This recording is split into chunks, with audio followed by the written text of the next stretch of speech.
Bayangin, orang yang diberikan kesempatan kemungkinan bisa untuk hadir majelis ilmu falam yatrukuhu, untuk mencari ilmu falam yatrukuhu, tapi dia nggak menggunakan kesempatannya untuk mencari ilmu, maka dia adalah orang yang nanti di akhirat paling nyesal.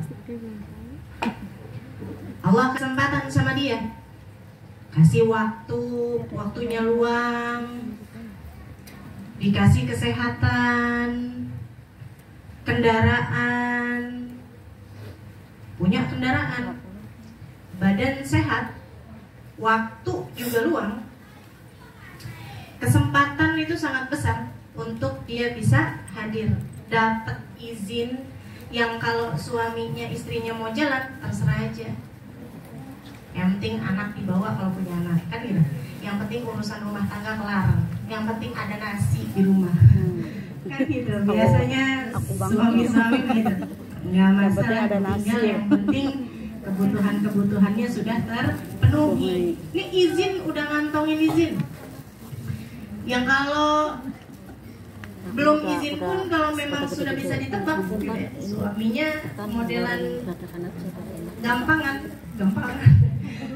Modelnya tuh yang kalau ngasih izin tuh mudah gitu. Punya suami yang baik, ngasih kemudahan sama istrinya. Kesempatan ada, sehat iya, waktu luang, kendaraan ada, ya, nggak digunakan untuk mencari ilmu, maka orang-orang yang semacam ini adalah orang-orang yang paling nyesal. Asyad itu yang paling nyesal nanti di hari kiamat. Kenapa ya saya dulu nggak ikut majelis? Kenapa ya dulu saya nggak nyari ilmu agama? Gitu, ya. Karena memang bahkan setan aja nih, setan itu paling kesel, paling menjadi musuhnya setan itu orang-orang yang mencari ilmu, orang yang belajar dan mengajarkan. Itu musuhnya setan. Setan nih ketakutan kalau ada orang yang dia itu belajar ilmu agama. Kenapa? Karena dengan itu dia jadi tahu hidup yang benar kayak gimana, berpikir yang benar kayak gimana, ngambil langkah yang benar kayak gimana. Gitu. Ada musibah, ngadepinnya gimana, tahu. Jadi setan ini susah mau ngeganggu dia, sebab dia udah makin bisa mengendalikan diri, makin bisa menjalankan hidup sesuai dengan syariat. Apalagi dalam majlis bukan cuma sekedar dapat ilmu aja, rahmatnya juga turun, ya. Sehingga apa? Kalau udah rahmat turun, nih yang nahan kita dari maksiat tuh rahmat. Itu rahmatnya Allah. Allah sayang sama hambanya, sehingga dikasih pengertian, dikasih hati yang nggak mudah melakukan maksiat. Itu rahmatnya Allah. Kamu nih kalau misalkan di rumah ada sesuatu yang mengharuskan atau kesempatan kamu bermaksiat itu ada, tapi ada tahanan dari diri kamu. Nggak deh, kayaknya nih nggak halal deh.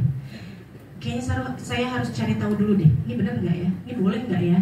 Gitu. Sehingga tertahan, atau bahkan kemaksiatan ada di depan mata.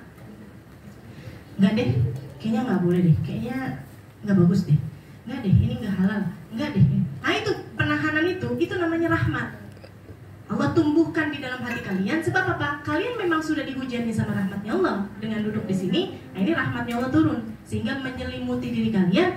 Kalau kalian mau maksiat, orang yang dirahmatin sama Allah nggak akan maksiat. Orang kalau udah disayang, dirahmatin, dikasih sayangin sama Allah, dipandang sama Allah, nggak akan dia bermaksiat. Nah, maka ketika kamu ada penahanan terhadap kemaksiatan, kamu diingetin, nggak sampai ngelakuin maksiat. Misalkan ada temen yang mau ngajakin bergibah, tiba-tiba nggak deh, udah kenyang dulu. Sekarang kan udah mulai belajar. Ya alhamdulillah, innallaha yuhibbu tawwabina. Allah itu cinta sama orang yang bertaubat. Orang yang bertaubat ini kan sebelumnya melaksanakan dosa, makanya dia tahu. Nah Allah ini cinta